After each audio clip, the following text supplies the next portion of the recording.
Siemaneczko, z tej strony Anioł, witam cię serdecznie na moim kanale. Wielu nowych pyta, jaka jednostka jest najlepsza. Starsi pytają o pary, bo nowa bohaterka Mu Xiang namieszała i to dosyć sporo, ale w pozytywnym tego słowa znaczeniu. Gracze magów, którzy są już na moim etapie w grze, czyli w tym late game'ie, w Season of Strife, powoli wkraczają w taki etap, że będą musieli jakiegoś swojego maga postawić na ławkę rezerwowych, gdyż nowa postać, która dołączyła do nas niedawno, bo jakieś 2-3 dni temu, mimo tego, że jest to postać ogólna, uniwersalna, która nada się do wszystkich jednostek, moim zdaniem najlepiej sprawdza się jednak wśród magów. Zdecydowanie bardziej pasuje do magów niż do strzelców. Jej zasięg ataku jest bardzo daleki, ma całkiem fajne AoE, posiada również debuffy. Poza tym potrafi leczyć jednostki dookoła siebie, posiada naprawdę sporo procent, które potrafią wspomóc bohaterów, którzy właśnie mają również AoE. Dlatego naprawdę uważam, że jest świetnym wyborem dla magów, ale łucznicy czy kawaleria również z niej skorzystają. Nie dawałbym jej jednak do legionów piechoty, bo nie oszukujmy się, nie ma takiej wytrzymałości poza 10% obrony, ale na jej obronę w piechocie powiedziałbym, że być może jest lepsza nawet od Niki, ale jeśli chcemy się sugerować Niką w piechocie, to nie wiem, czy powinniśmy, szczerze mówiąc. Szczególnie, że jeśli gracie piechotę, to tak jak zawsze wam powtarzam, grajcie sobie w pierwszej kolejności Goresza oraz Skogul. To powinna być wasza para do piechoty, a nie Mu. Jak widzicie, nawet w VP mamy przebudzoną Mu, legendarną. Niestety jest jedno ale. No i tym ale jest to, że jesteśmy na Home Kingdom. Więc pomimo tego, że mamy przebudzoną Mu, to nie mamy jak jej przetestować. Umówmy się, 1v1 nie jest najlepszym testem, szczególnie, że Mu tak naprawdę nie jest bohaterką do 1v1, gdyż posiada AoE oraz posiada leczenie AoE, więc naprawdę jest to bohaterka, którą, żeby wykorzystać w pełni jej potencjał, powinniście grać na te 3 minimum, ale najlepiej 4, a może nawet i 5 marszy. Także ja wam tutaj z naszych raportów nie pokażę nic ciekawego, jeśli chodzi o Mu. Możemy sobie porównać na przykład obrażenia Mu z obrażeniami Lili chociażby. Tutaj mamy obrażenia Lili 4249. No i zobaczmy sobie w obrażenia Mu. Jakie obrażenia posiada nasza nowa postać? 4849. Także widzicie, zgadza się. Lilia ma 1200 faktora, Mu tego faktora ma 1300, ale to jest tylko w 1v1, a tak jak mówiłem, ani Lilia, ani Mu nie są postaciami do 1v1. Więc niestety na prawdziwe testy z przebudzonej Mu w parze z Lilią, o której zaraz wspomnę, musicie poczekać. Póki co musimy zadowolić się tym, co mamy dostępnego w internecie, a niestety jedyne testy, jakie mogliśmy zobaczyć na żywo, były u Gansa na streamie. Ja tutaj z tych streamów wyciągnąłem parę raportów, żeby wam pokazać, jak to wygląda na tle innych marszy. Natomiast jeśli jesteście ciekawi, jak wyglądała sama walka, to w opisie będzie tam link do tego streama, z którego to brałem. My sobie tutaj na szybko jednak omówimy to, co możemy zauważyć. Po pierwsze, po prawej stronie te dwa raporty są z epicką Mu. Na górze epicka Mu nie była przebudzona. Tutaj już była przebudzona, bo widzimy inną ramkę. Z Magrat sobie radzi całkiem dobrze, ale z Magrat sobie każdy bohater poradzi, więc pomińmy sobie to. Aczkolwiek co możemy tutaj zobaczyć, że Tandelyn z Taleją są niewiele słabsi od Lili z Teją. Natomiast Waldyr z Welynem, i to jest nagminne, Waldyr z Welynem gdziekolwiek się nie pojawił, tam tych zasług miał najmniej. I tutaj muszę wam powiedzieć, że jasne, Waldyr jest naprawdę spoko bohaterem, ale w tym etapie, w tym late game'ie, no widzimy, że Waldyr tutaj już nie dowozi.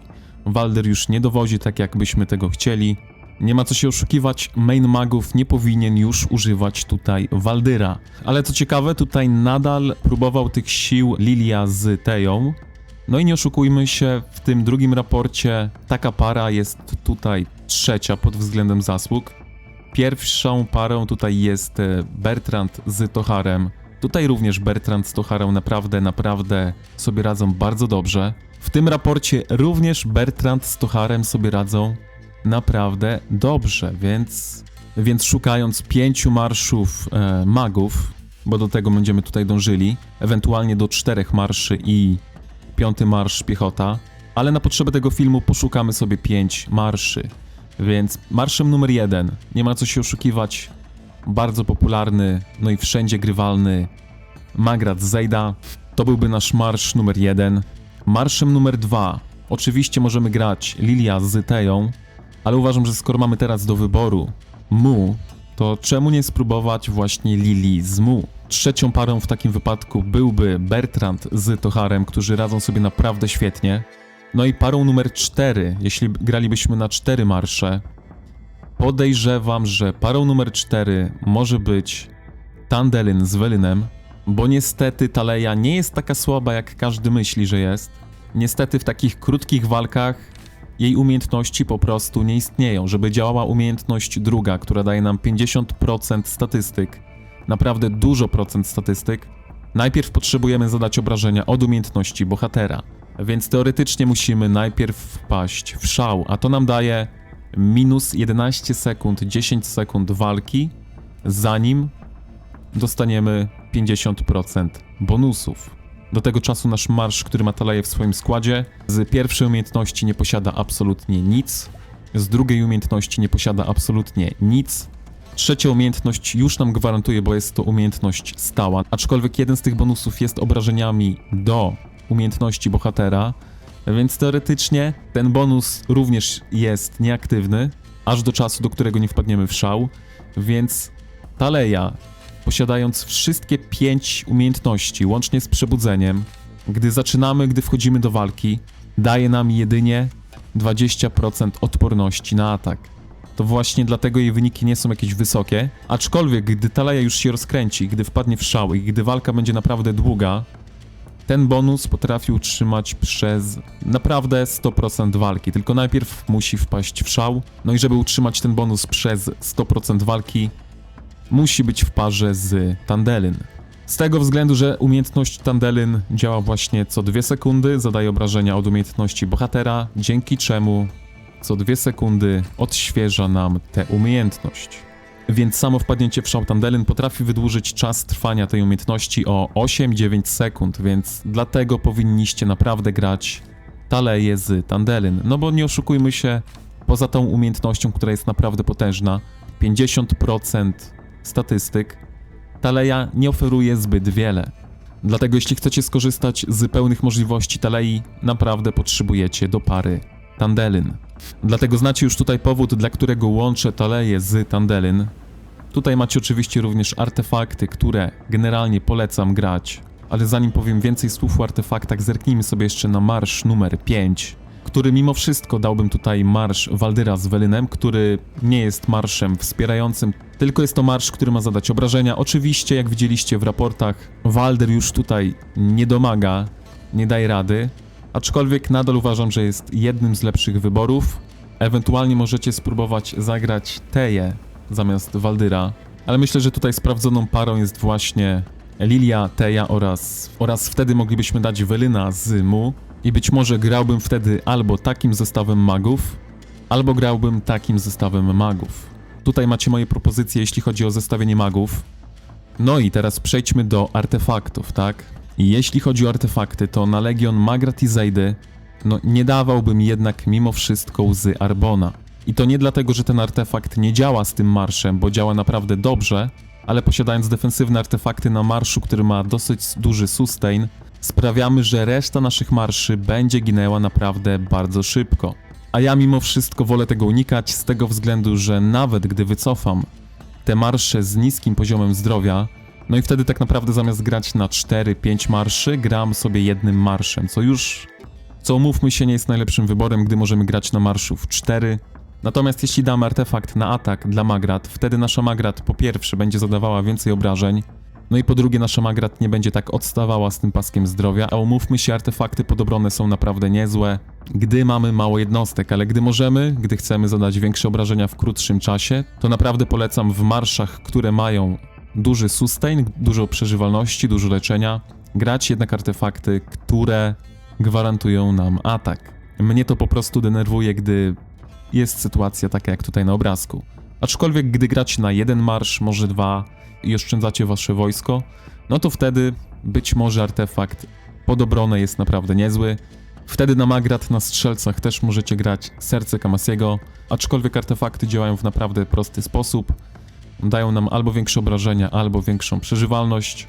No i ja dążę do tego, żeby wyrównać przeżywalność we wszystkich swoich legionach. Aczkolwiek jeśli gracie łzę na Magrat i reszta waszych marszy musi wrócić wcześniej do domu i nie przeszkadza wam to, że gracie jednym marszem, gdy moglibyście grać 4-5 marszami, no to jasne, nie ma w tym większego problemu. Możecie zapytać, jak się to odbija na zasługach. Ja uważam, że nie odbija się to wcale na zasługach.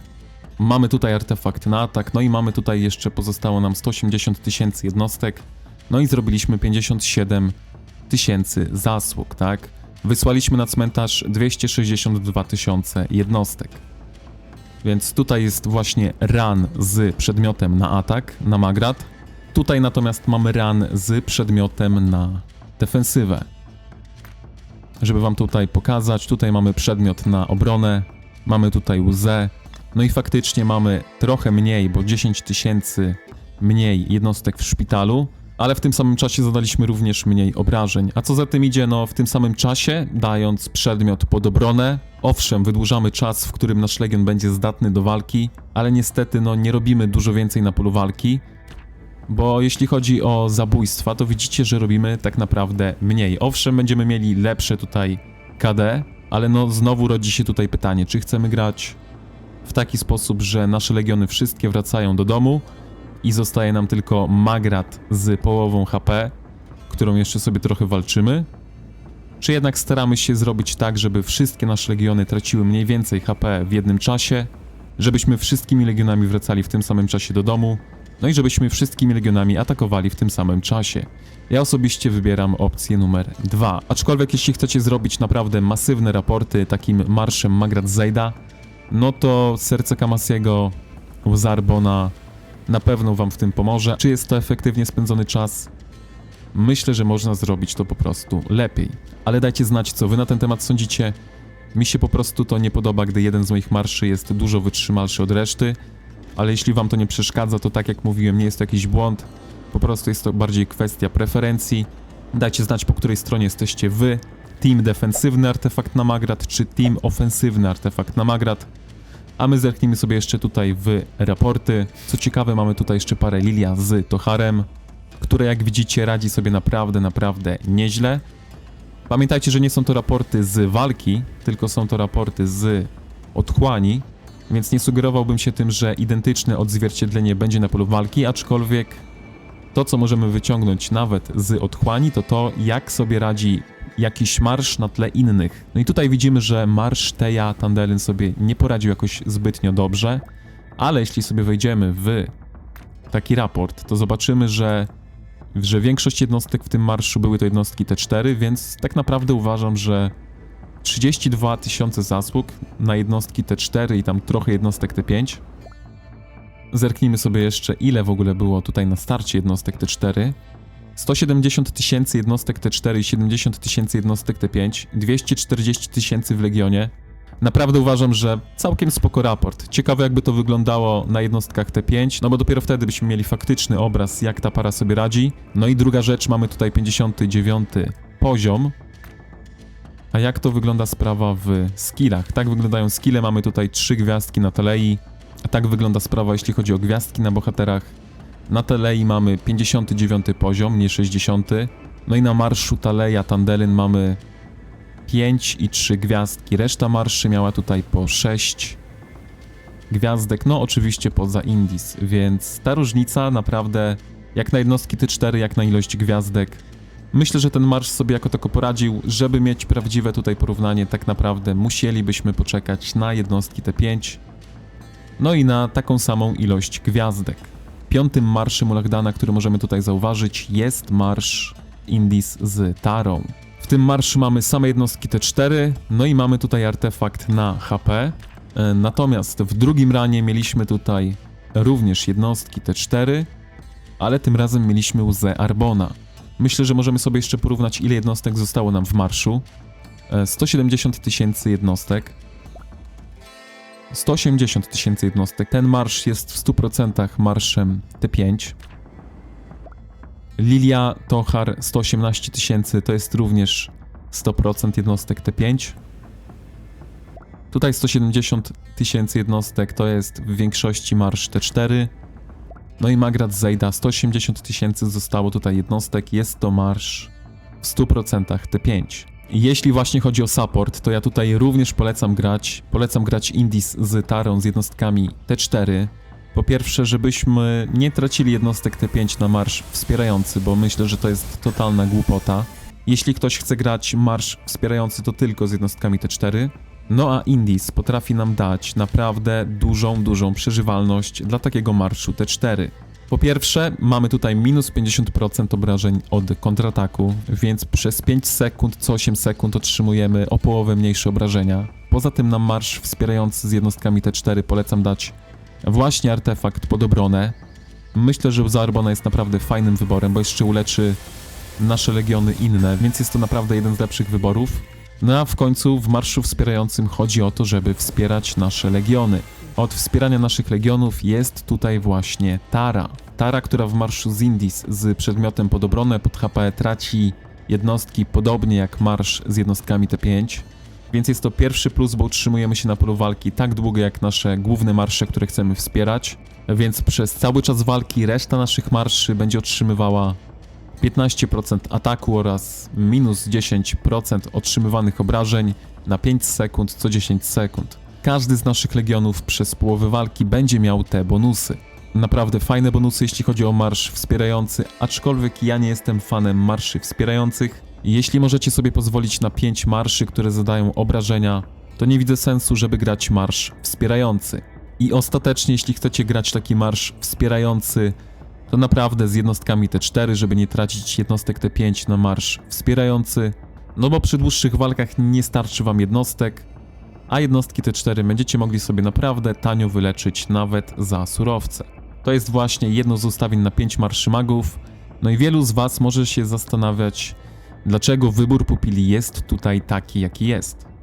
Ja osobiście grałbym nawet na 5 szafirowych smoczydeł, bo nie oszukujmy się, ten pupil jest najmocniejszy ze wszystkich pupili magicznych w grze. Ewentualnie możecie sobie dać minimum jednego piaskowego jaszczura, gdyż piaskowy jaszczur będzie mógł triggerować skill mu, który daje nam łącznie plus 18% do wszystkich obrażeń. Fajnie dać jednego jaszczura, gdyż jaszczur leczy przed wpadnięciem w szał, więc przed wpadnięciem w szał nasza mu dostanie już kilka procent do zadawanych obrażeń. Dlatego uważam, że w całym tym zestawieniu fajnie grać minimum jednego jaszczura, ale tego jaszczura nie dawałbym na marsz mu, z tego względu, że mu ma duże leczenie na swój marsz, więc nie potrzebuje jeszcze więcej sustainu. Raczej pierwszy marsz, który ginie, jest to marsz Waldir-Velyn i to właśnie dlatego dałbym tego jaszczura na ten marsz. Zresztą widzieliście to w raportach Uganza, że to właśnie Waldir z Velynem sobie radzą tutaj najgorzej. Dlatego, żeby nie odpadali tak szybko, dla nich dałbym tutaj piaskowego jaszczura. Ostatecznie na ten marsz dałbym łzę Arbona, ale jeśli macie oddech Jargentisa, no to ten artefakt naprawdę potrafi zrobić przewagę na polu, więc jeśli go macie, to go używajcie. Jeśli go nie macie, no to wtedy łzę Arbona na Waldira z Velynem, no i oko Feniksa na Magrat z Zejdą. No bo jak doskonale wiecie, Magrat z Zejdą i tak mają ten sustain. Reszta artefaktów, tak jak tutaj widzicie. Oczywiście, jeśli chodzi o pupile, to możecie sobie grać na 5 piaskowych jaszczurów. To też nie będzie jakieś złe. No i ogólnie myślę, że metą dla magów na Openfieldzie będzie właśnie granie minimum 4 szafirowych smoczydeł. No i do tego 1 piaskowy jaszczur. Ewentualnie możecie grać 3 szafirowe i 2 jaszczury, 2 szafirowe i 3 jaszczury. Zależy oczywiście od tego, jakie pupile budujecie. Top 1 pupilem dla magów jest szafirowe baśniowe smoczydło. Top 2 można się pozastanawiać, ale uważam, że jeśli będziecie mieli piaskowe jaszczury, to ich plusem jest to, że możecie grać te piaskowe jaszczury potem z łucznikami, z piechotą, z kawalerią. Możecie ich wykorzystać wszędzie. Ktoś może tutaj przyjść i powie: Anioł, ale szafirowe smoczydło jest dobre jedynie do Lilii. Otóż, mój drogi przyjacielu, nic bardziej mylnego. Teraz na ekranie macie uniwersalny build dla szafirowego smoczydła, który zadziała z każdym legionem magicznym. No i co nam oferuje ten build? Może zacznijmy od tego. Ten build oferuje nam trafianie w 3 cele, dwukrotnie, no bo najpierw z talentu, drugim razem z kontynuacji. więc łącznie z jednego odpalenia możemy trafić 6 celów. Po drugie, każdy z tych celów z talentu ma 50% szans na uderzenie krytyczne, a uderzenie krytyczne w tym buildzie urywa głowy, naprawdę urywa głowy. Mamy tutaj 250% obrażeń krytycznych, 100% obrażeń krytycznych z harmonii żywiołów, no i 100% obrażeń krytycznych możemy mieć z magicznych duchów. Tutaj sobie pozwoliłem jeszcze obliczyć współczynnik obrażeń. Oczywiście wszystko zależy od naszych atrybutów, ale mniej więcej przy takich statystykach nasz talent uderzałby w jeden cel za 1260 współczynnika obrażeń, a pamiętajmy, że możemy uderzyć w 3 cele, więc te obrażenia powinny być tutaj razy 3, ale są to obrażenia, gdy trafimy krytycznie, aczkolwiek gdy nie trafimy krytycznie, no to wtedy zadajemy obrażenia normalnie. No i średnia obrażeń, no bo mamy na to 50% szans z talentu, średnia obrażeń trafiając i nie trafiając krytycznie wynosiłaby 630 współczynnika obrażeń w jeden cel. Trafiając w 3 cele możemy zadać obrażenia o wysokości 1890 współczynnika obrażeń. Nasza kontynuacja w tym buildzie może mieć nawet 100% wskaźnika krytycznego, 100% szansy na uderzenie krytyczne, które jak dobrze wiemy zadaje obrażenia większe o 250% z kryta. W takim wypadku nasza kontynuacja zadałaby obrażenia o wysokości 1071 współczynnika obrażeń w jeden cel, natomiast w 3 cele nasza kontynuacja zadałaby obrażenia o wysokości 3213 obrażeń. Gdy zsumujemy obrażenia od talentu oraz od kontynuacji, łączny współczynnik obrażeń będzie wynosił tutaj 5103 współczynnika obrażeń. No i nie ma co się oszukiwać, są to większe obrażenia niż posiadają bohaterowie. No i teraz pomyślcie sobie, że macie takiego pupila w każdym z 4, w każdym z 5 legionów. Może w przyszłości nawet w 6 legionów, gdy jakiś tam dojdzie, kto wie. Nie ma lepszego buildu, nie ma lepszego pupila od szafirowego smoczydła. Kolejnym ogromnym plusem tego buildu jest to, że jest naprawdę uniwersalny, no i zadziała z każdym, ale to dosłownie z każdym legionem magów. Nawet z Magratizeidą, więc gdy będziecie posiadać 5 takich pupili, no to jesteście ustawieni praktycznie do końca gry, no bo możecie dać sobie tego pupila na każdy legion. No i jeszcze, żeby zamknąć temat, bo wiem, że niektórzy wierzą w tę stronę, nie powiem, czasem jest przydatna, ale czasem popełnia również wiele błędów. Porównajmy sobie na przykład 2 pupile. Seraficzne oraz szafirowe. Żeby było sprawiedliwie, mamy tutaj po 300 równiutkie w każdym atrybucie, zarówno u jednego, jak i drugiego. No i zerknijmy sobie w obrażenia szafirowego smoczydła. Szafirowe smoczydło obrażenia 3412 przy takich atrybutach, obrażenia seraficznego również przy pełnym buildzie. Nasze obrażenia tutaj wynoszą o połowę mniej. Z ciekawości zerknijmy sobie jeszcze na cieniste smoczydło. Dajmy tutaj 3 gwiazdki wszędzie. Kontynuacja, kryt, no i obrażenia skryta.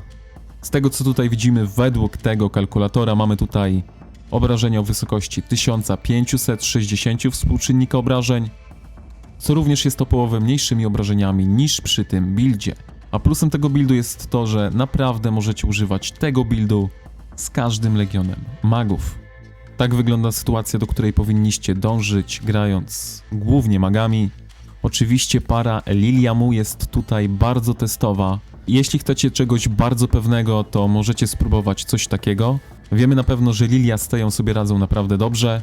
No i wiemy również to, że Mu potrafi wyciągnąć z każdego bohatera jakąś wartość. No bo jak możemy zauważyć, Gans ostatecznie grał coś takiego.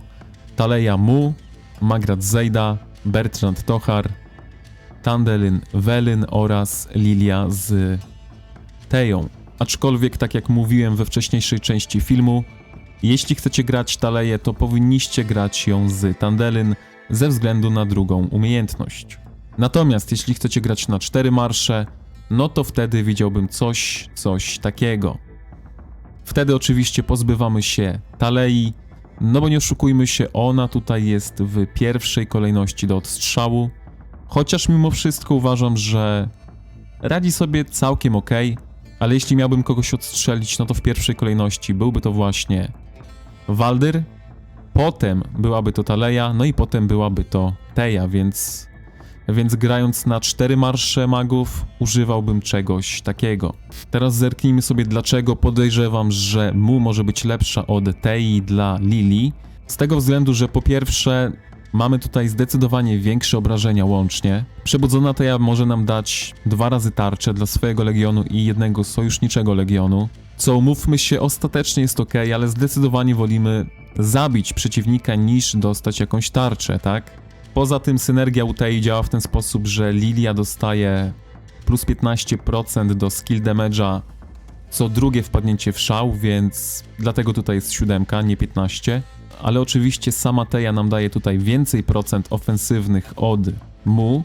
Jednak jak widzicie tutaj w obrażeniach, w damage faktorze, para Mu Lilia albo Lilia Mu ma tych obrażeń więcej od pary Lili z Teją, z tego względu, że te wszystkie tutaj procenty ofensywne z artefaktów, z umiejętności, tutaj już muszę uprzedzić, że to jest bez drzewek talentów, ale pomimo faktu, że tutaj Teja daje nam więcej procent ofensywnych, no to te wszystkie procenty oddziaływują jedynie na wpadnięcie w szał Lili.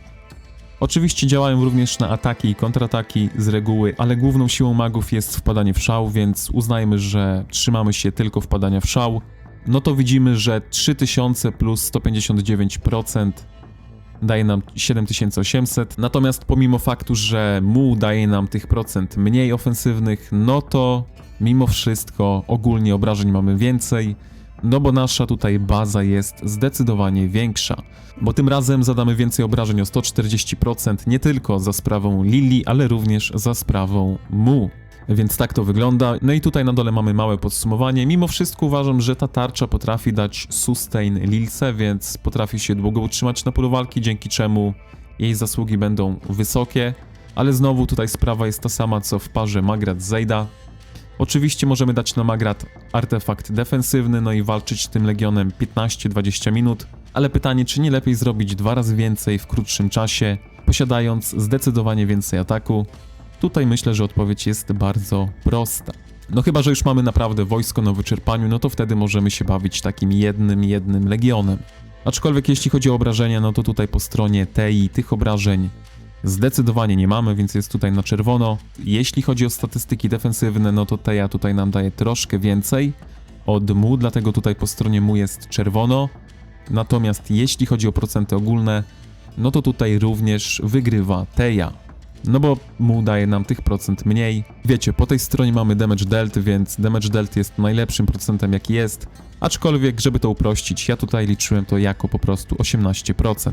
Mimo wszystko moim zdaniem obrażenia oraz sustain powinno wystarczyć, żeby tutaj Mu była lepszą parą dla Tei. Tutaj jeszcze mamy takie porównanie Mu z Velynem, bo również jest popularna para Lilia-Velyn. Z tego co możemy tutaj zobaczyć, to Lilia-Velyn mają tych obrażeń już trochę więcej od Lili z Mu.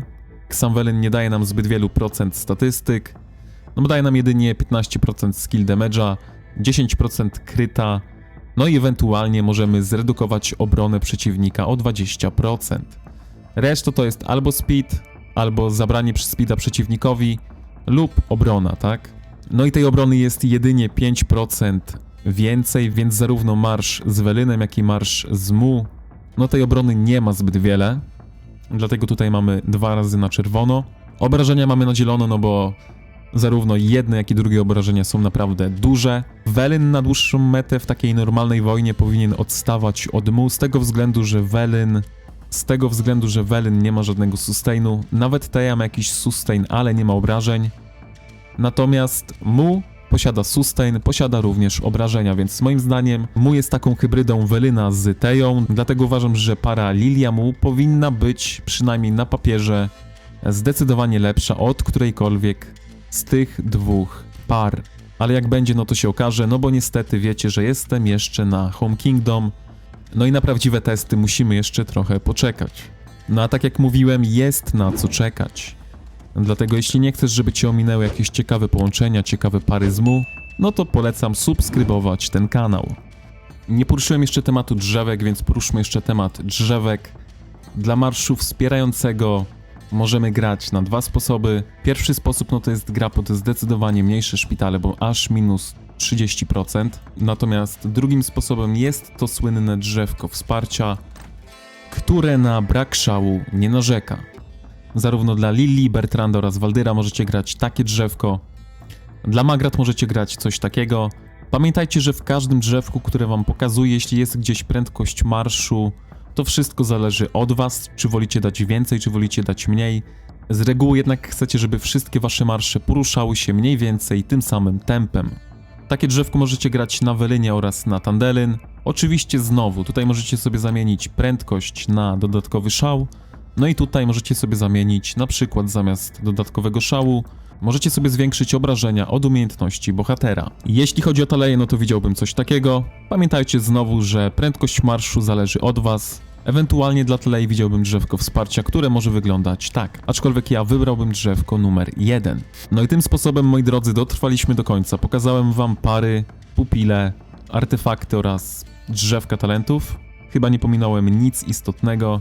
Pamiętajcie, że w drzewkach talentów prędkość zależy od was.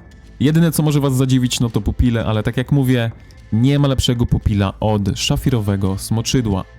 Ewentualnie 5 piaskowych jaszczurów, ale tutaj wybór już również należy do was. No i oczywiście dajcie znać w komentarzu, czy takie ustawienie ma waszym zdaniem sens, czy was przekonałem do tego, czy jednak wolicie sprawdzoną Lilię z Teją, a może wybierzecie tę drogę, którą widzieliście u Ganza. Ja osobiście naprawdę nie rozdzielałbym Tandelyn z Taleją, ale no takie rozdzielenie dobrze świadczy po prostu o Mu, że Mu nawet solo potrafi wykierować tutaj kozę do w miarę pozytywnych zasług. Także dajcie znać, które połączenie wam się podoba, może chcielibyście zobaczyć jakieś inne połączenie. No niestety teraz szybko tych połączeń nie sprawdzimy, bo tak jak mówiłem, jesteśmy na Home Kingdom, ale gdy tylko zacznie się nasze KVK, no to testy ruszą tutaj pełną parą. Dzięki za oglądanie, trzymajcie się, elo!